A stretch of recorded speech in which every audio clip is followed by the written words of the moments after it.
Because the Whitey Show, the Whitey Show, the Whitey Show. Whitey Show. The Whitey Show, the Whitey Show. Whitey Show. I'm the review who loves to say son of a bitch. The same review who hates most Nintendo shit. I'm the one who calls games for what they are. I even own the 360 and hate Gears of War. Guy who spends his money on games, fucking cards. Just a funny guy who became a YouTube star.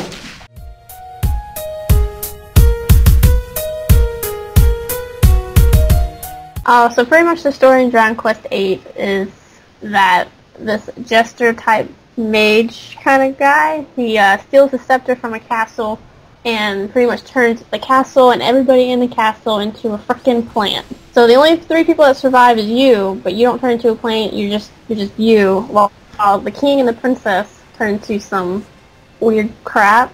The king turns into a troll and then the princess turns into a horse. So you're following this guy named Magus. And while he's going around the country just wreaking havoc and killing people, and you're out for revenge, and you want your castle back. So basically you have these group of characters, and they have their little conversations, and this cutscenes, it's the whole RPG deal. While I don't think the story is like the greatest story around there, it's basically go save, everybody by killing the bad guy. It's not a very hard story. I did like that they talk to each other at night with conversations, and they kind of build their character. Though I have to say the whole British accent I wasn't feeling. And it's not really so much racist as I can't stand how they talk, but I'm sorry, I just can't, my British fans, I can't stand that voice. But everybody else that can stand British voices, if you like British voices, you'll probably like the characters in this game. But the main story isn't the greatest story around. No, it's pretty linear. I mean, there's really nothing much to the story besides you're just following this guy around to try and take out revenge, I guess.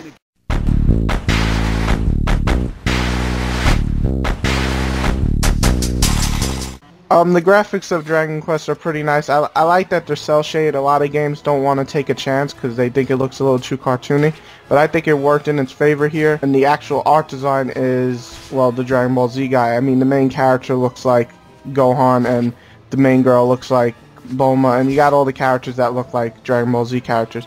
But I think it works in favor. It feels more like a fantasy game, and that's what the game's going for. Yeah, I like the graphics a lot. I mean, it's really colorful, and I'm a big fan of like colorful stuff. So overall, I think the graphics are well done.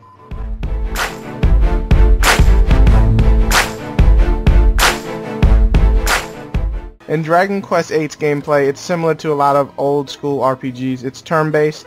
It's attack, defend, use a magic spell, watch the thing go, and then watch the next guy fight. A lot of people are turned off by that, so if you don't like the whole turn-based thing, this game isn't for you. If you do like it, however, the game does improve over Dragon Quest, the earlier ones like 4, 5, and 6, where you actually see your characters now, you actually see full animations, and for any fan of Dragon Quest, I'm sure they're going to like that new addition to the game.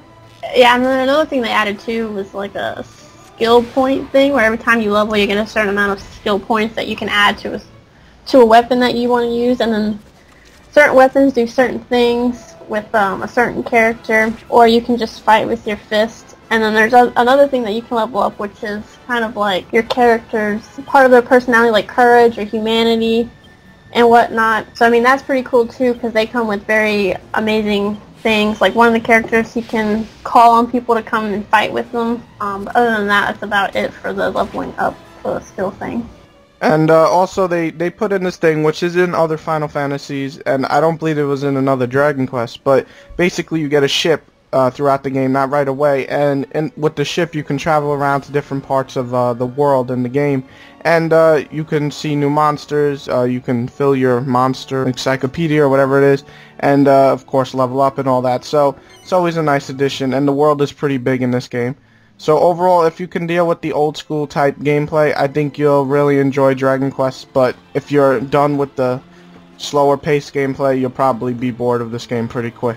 Yeah, the only thing I had a problem with was just the protagonist. He's a silent protagonist, and I don't really like that. And then another thing too is that, I mean, the game's pretty easy, but some of the boss battles are pretty difficult. And then sometimes if you get into an area where your level's too low and you're fighting against just regular monsters just trying to level up, I mean, some of those regular battles can take up to 15 to 20 minutes because the monsters you're fighting can resurrect the dead or call on friends to fight with them, which can last a pretty long time.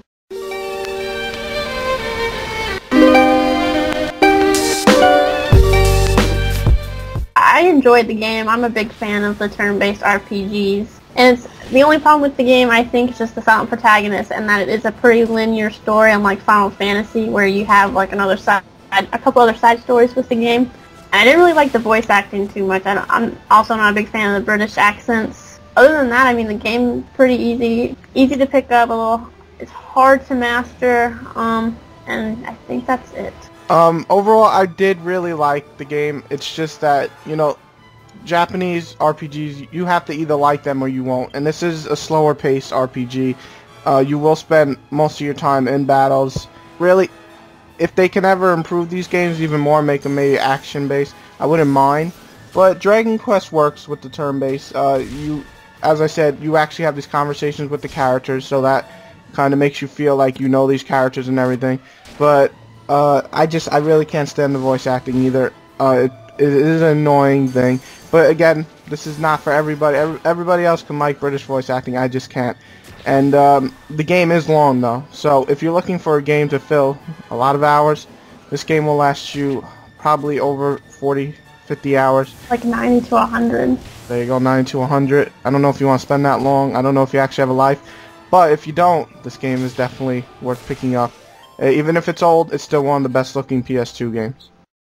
Well, Dragon Quest... See, that's what I be. I just say some stupid words like that. I know. I hate her voice. Yeah, whose name is Dulmagus. Dulmagus. I messed up. That's fine. So you're fond of this guy named Dulmagus.